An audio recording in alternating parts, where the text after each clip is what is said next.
আচ্ছা, এখন তোমাদের সাথে কথা বলবো আরেকটি ট্যাগ নিয়ে। এটা খুব বেশি ইম্পর্টেন্ট পরীক্ষার জন্য, তোমার হাইপারলিঙ্ক ট্যাগ।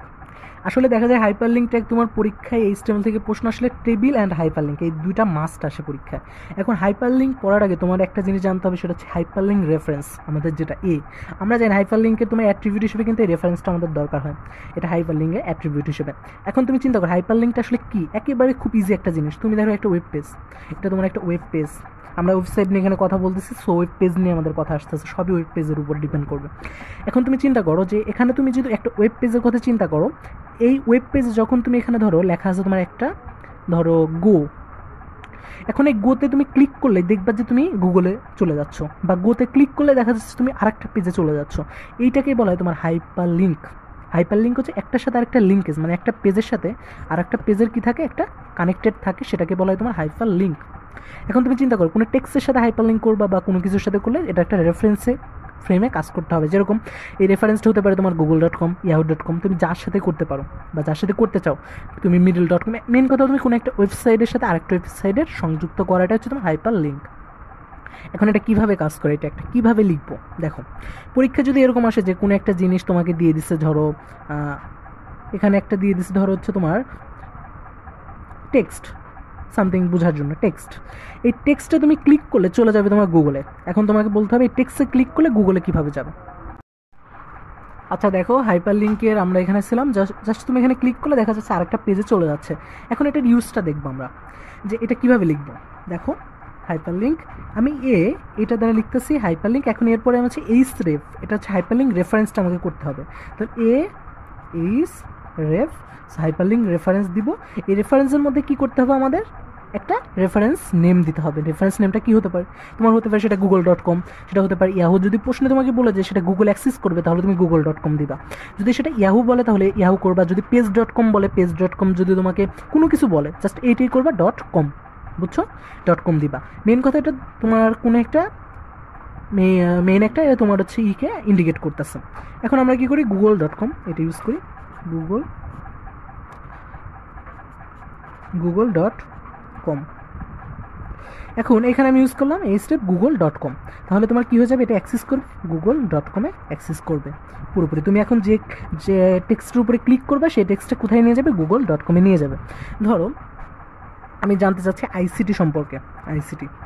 তাহলে আমি কী করলাম, এই আইসিটির এখানে আমি হচ্ছে আইসিটি সম্পর্কে জানতে চাচ্ছি। আমি এখন এখানে হাইপারলিঙ্ক টেক্সট আমি আইসিটির উপরে ক্লিক করলে চলে যাবে সেটা গুগলে, আমাকে দেখাবে আইসিটির পুরো ডিটেলস।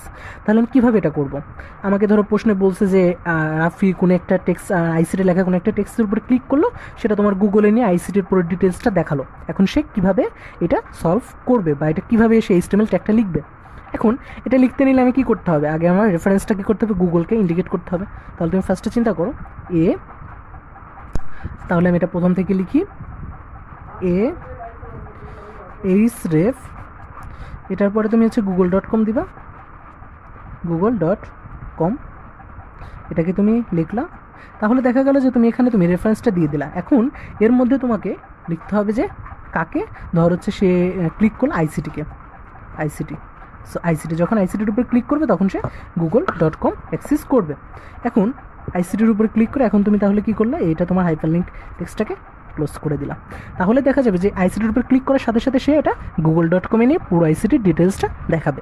তাহলে এভাবে তুমি কী করবা, কোনো একটা পেজে ধরো এখানে ধরো আইসিটি ছিল, আইসিটির উপর সে ক্লিক করার সাথে সাথে কী হলো, সেটা google.com-এ নিয়ে আলাদা একটা পেজে google.com-এর আলাদা পেজগুলোর লিঙ্কে পুরো দেখাচ্ছে। তাহলে এভাবে তুমি কি করতে পারো, একটার সাথে আরেকটা সম্পর্ক নির্ণয় করতে পারো বা হাইপার লিঙ্কের মেইন ইউজটা হচ্ছে এরকম। আর এটা একটা কীভাবে ইউজ করবে সেটা আমি ডিটেলে তোমাদের দেখাইলাম। এখন যদি কোনো প্রবলেম থাকে তারপর হচ্ছে নেক্সট ভিডিওতে বা নেক্সট আমাকে বলবা এটা। হাই, এবার দেখো তোমাদের সাথে আমি কথা বলবো ইমেজ ট্যাগ নিয়ে। ইমেজ ট্যাগটা কিন্তু আসলে খুবই বেশি ইম্পর্টেন্ট, কারণ এই ইমেজ ট্যাগটা দেখা যায় পরীক্ষায় এটা আসা, এটা একটু কঠিন, তো একটু জটিল টাইপের ট্যাগ, সেই জন্য আমাদের এটা অ্যান্সার করার সময় একটু সাবধান থাকতে হবে ইমেজ ট্যাগটা। আর ইমেজ ট্যাগটা যদি তুমি অ্যান্সার এইটা দেখা যায় অ্যাট্রিবিউটগুলো একটু কঠিন হয় অনেকের ক্ষেত্রে, এটা দেখা যায় যে অনেক কঠিন লাগে অনেকের ক্ষেত্রে, কিন্তু এটা আসলে তুমি যদি পড়ো আসলে দেখা যায় এটা কঠিন কিছু না। ইমেজটাকে অ্যাট্রিবিউট হিসেবে তুমি মেইন যেটা লাগবে সেটা তোমার সোর্স। এখানে কিন্তু সোর্সটাকে দিতে হবে যে আসলে কোথা থেকে তুমি ইমেজটা ইউজ করবে এবং ইমেজটা কোন ফাইল হবে, এটা জেপিজি ফাইল হবে না কোন ফরম্যাট হবে সে ফরম্যাটটা উল্লেখ করতে হবে। এবং ইমেজটার মেইন যে সোর্সটা, এই সোর্সটা হচ্ছে তোমার ইমেজের ফাইল যে নেমটা ইউজ করবা সেই নেমটা এবং নেমটা হচ্ছে আর ইমেজটার ফরম্যাটটা এটা তুমি দিবা সোর্সে, তাহলে কিন্তু হয়ে যাচ্ছে। আর ইমেজে আরও দেখা যাচ্ছে আমরা ইমেজের দেখা যায় লেন্থ কতটুকু হবে তোমার, তারপরে দৈর্ঘ্য প্রস্থ এইগুলো ইউজ করার জন্য আমার ইমেজে আমরা ট্যাগগুলো ইউজ করতে পারি।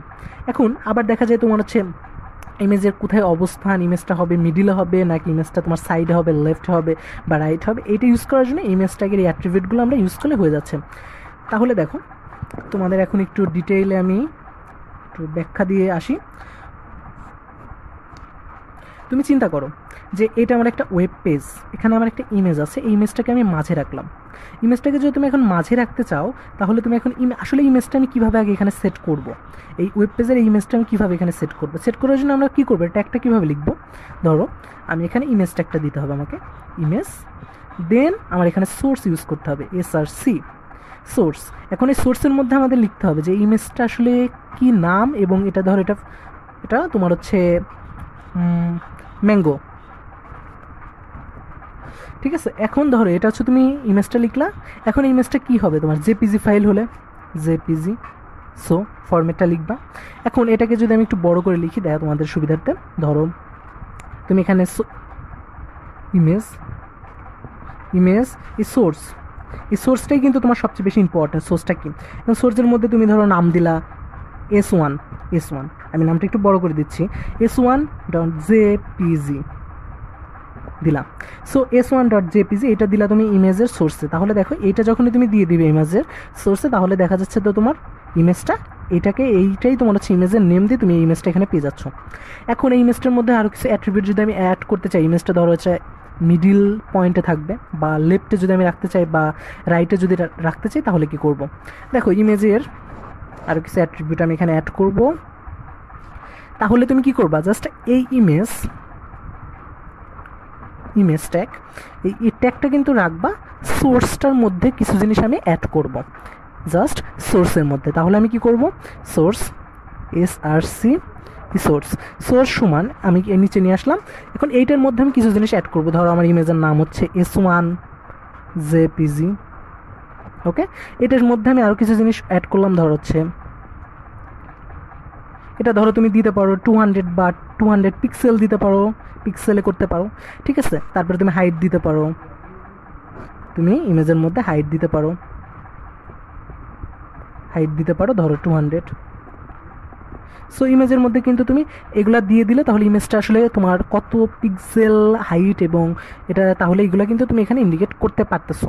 এখন তুমি ইমেজের অবস্থানটা নির্ণয় করতে গিয়ে তুমি কি করতে পারো, জাস্ট এই একই জিনিস করবা, একটা অ্যাট্রিবিউট শুধু এর মাঝে তুমি দিয়ে দিবা। দেখো এখন আমি এখন তুমি ইমেজের এখানে দিবা, তুমি জাস্ট একটা জিনিস অ্যাড করে দিলা এখানে অ্যালাইন অ্যাড করলে কি হয়ে যাচ্ছে তোমার ইমেজটা হচ্ছে মিডিলে। এখন অ্যালাইন সমান তুমি এখানে ইউজ করতে পারো, অ্যালাইন দেওয়া মানে হচ্ছে মিডিলে আসতেছে, বা তুমি পজিশন ইউজ করে তুমি ইউজ করতে পারো লেফট, অ্যালাইন কি হবে লেফট রাইট এটা, তাহলে এইটা দিয়ে তুমি বুঝতেছো যে এটা কোথায় হবে। অ্যালাইনটা কি করতেছে, নির্দিষ্ট অবস্থানকে ইন্ডিকেট করতেছে। অ্যালাইন যদি মিডিলে দিচ্ছ তাহলে মিডিল, অ্যালাইন যদি তুমি সাইডে দিচ্ছ তাহলে সাইড, অ্যালাইন হচ্ছে লেফটে দিলে লেফট সাইড অ্যান্ড রাইট দিলে রাইট সাইড, এটা ইন্ডিকেট করতেছে। সো অ্যালাইনটাই নির্দেশ করতেছে এটা হচ্ছে তোমার এটা কি আসতেছে মিডিলে আসবে নাকি তোমার সাইডে দিবা সেটা। তাহলে আমি কি করতে পারি, আমি একটা এখন ফুল একটা কমপ্লিট করে লিখি, ধরো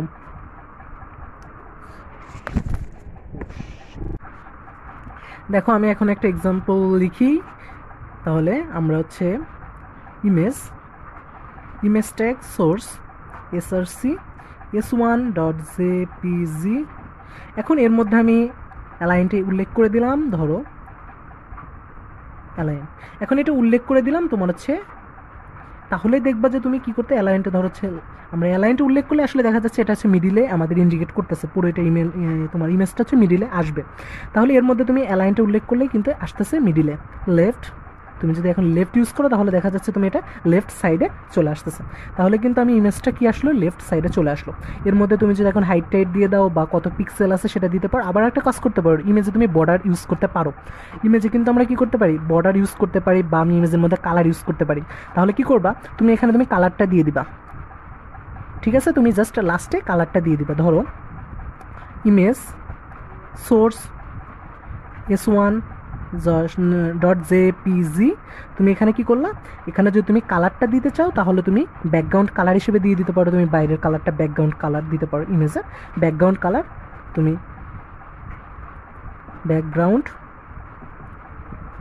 ব্যাকগ্রাউন্ড কালার ইউজ করতে পারো। আচ্ছা, ওখানে বোঝা যাচ্ছে না, আমি এখানে জাস্ট খালি ব্যাকগ্রাউন্ড কালার এই ওয়ার্ডটা তুমি লিখবা,